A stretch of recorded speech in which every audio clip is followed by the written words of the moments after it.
이력서를 50개 이상 보다 보니 공통점이 보이기 시작하더라고. 대표적으로 많이 하는 실수는 안녕 친구들, 난 코딩 국수야. 요즘도 나아지지 않는 취업 시장 때문에 다들 힘든 것 같아. 한 명 뽑는 중소기업 공고에 100명 넘는 사람이 지원하는 일도 흔하고 말이야. 그래서 나는 다른 사람들보다 개발도 잘하는 것 같고 포트폴리오도 좋은 것 같은데 왜 서류에서 떨어지지? 라는 생각하는 친구들 그 어느 때보다 많을 것 같아. 오늘은 이런 친구들을 위해서 내가 이력서를 보며 느낀 아쉬웠던 점들을 공유해 주려고 해. 실제로 내가 피드백 준 대로 수정하고 나서 취업에 성공한 사례도 있으니까 해당하는 부분이 있다면 적용시켜봐. 그럼 시작해볼게. 가장 먼저 첫 소개에 자신의 강점이 드러나지 않는 이력서야. 인사 담당자가 지원자 한 명의 이력서를 읽는데 걸리는 시간이 얼마 정도 될 것 같아? 2018년 연구에서 나온 결과론 평균 7.4초 정도 걸린다고 해. TO는 적고 지원자는 많은. 요즘 같은 시기에 더 짧아졌으면 짧아졌지 길어지진 않았을 거야. 이 말은 내가 아무리 기술적으로 뛰어난 사람이어도 읽는 사람 눈에 한눈에 안 들어가면 떨어진다는 뜻이지. 7.4초라는 짧은 시간 동안 나의 강점을 가장 잘 드러낼 수 있는 곳이 어딜까? 나는 당연히 이력서 처음 소개 칸이라고 생각해. 하지만 내가 읽은 이력서 중에 자신의 강점이 초반부터 드러난 건 정말 적은 수였어. 단순히 열심히 공부하는 개발자, 소통을 잘하는 개발자 이렇게만 써있고 구체적인 사례는 드러나 있지 않았지. 프론트엔드 개발자라면 저는 끊임없이 성장하고자 노력하는 개발자입니다. 리액트와 넥스트.js로 만들어진 웹페이지의 문제점을 분석해 렌더링 시간을 50% 단축시킨 경험이 있습니다. 이런 식으로 쓰면 강점이 한눈에 들어와서 좋은 것 같아. 이런 식으로 지원한 직무에 해당하는 자신의 강점이랑 연결시켜서 이력서 초반에 써주도록 해. 두 번째로 프로젝트 설명에 단순하게 업무가 나열된 경우야. 혹시 여러분의 이력서 프로젝트 칸 또는 포트폴리오에 CRUD API 32개 작성, 5개 페이지 제작 이런 식으로 써있진 않아? 이렇게 정확한 내용을 알 수 없게 써놓는 것보다 어떤 기술을 무엇 때문에 썼는지 구체적으로 작성하는 게 좋아. 왜냐하면 API를 몇 개 작성했는지 페이지를 몇 개 만들었는지는 딱히 궁금해하지 않거든.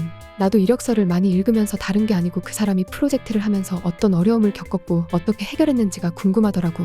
드라마, 영화에 기승전결이 있는 것처럼 이력서도 똑같은 것 같아. 위기가 있고 극복이 있어야 잘 읽히고 흥미로운 이력서라고 생각해. 세 번째로 시간 순서로 나열된 포트폴리오야. 앞서 말했듯이 이력서, 자기소개서, 포트폴리오를 읽는데 짧은 시간만 할애하기 때문에 시간 순서로 나열하기보다 지원한 직무에 관련된 가장 자신 있는 프로젝트를 가장 위에 두는 게 좋아. 그냥 시간 순서로 나열했는데 자신 없는 프로젝트가 가장 위에 있다. 그럼 거기까지만 읽고 내 자료들은 더 이상 읽혀지지 않고 버려지겠지. 어려분도 그렇잖아. 유튜브 보는데 앞에 10초가 재미없다. 그럼 바로 이탈해버리는데 유튜브보다 재미없는 우리 이력서는 어떻겠어?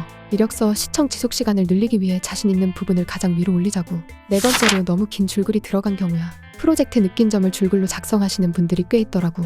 거의 독후감 정도로 말이야. 시간도 엄청 쏟고 어려웠던 점들도 많이 극복해서 애정 있는 프로젝트인 건 알겠는데 이걸 줄글로 작성하는 것보단 짧고 간결하게 수치로 나타내는 게 좋아. 그 이유는 앞서 말한 맥락과 비슷한데 긴 글은 읽기가 힘들기 때문이야. 이미 많은 지원서를 보고 지친 사람이 읽기 힘든 긴 글을 읽어줄까? 나는 아니라고 생각해. 그렇기 때문에 핵심만 뽑아서 상황, 과제, 행동, 결과로 간략하게 작성하는 게 좋아. 다섯 번째로 다양한 포맷과 여러 가지 글씨체를 사용한 경우야. 정말 다양한 포맷과 글씨체를 사용하시더라고. 가독성만 좋으면 포맷이 특이하거나 글씨체가 특이해도 괜찮긴 해. 하지만 보통 특이한 포맷, 글씨체를 쓰시는 분들의 자료는 가독성이 떨어지더라고.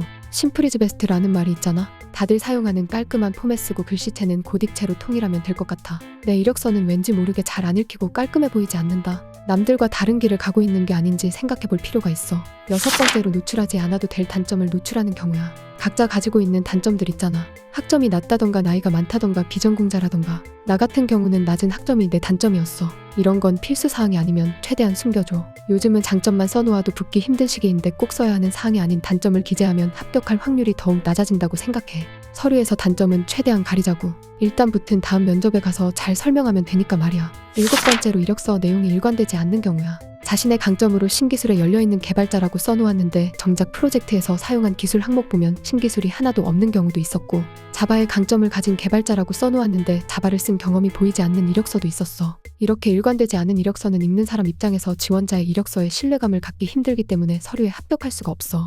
세게 말하면 거짓말을 하고 있는 거라고 보일 수 있어. 내가 작성한 강점이 있다면 그 내용이 최소 한 번 이상은 경험에서 언급되어야 해. 오늘은 이렇게 내가 많은 이력서를 읽으며 느꼈던 안타까웠던 점에 대해서 이야기해봤어. 분명 실력 있는 것 같은데 이런 사소한 점들 때문에 서류에 합격하지 못하는 것 같은 분들이 많았어. 이번 영상을 통해서 다들 서류 합격률이 올라갔으면 좋겠다 해. 어려운 시기지만 포기하지 말고 같이 해보자고. 그럼 이만.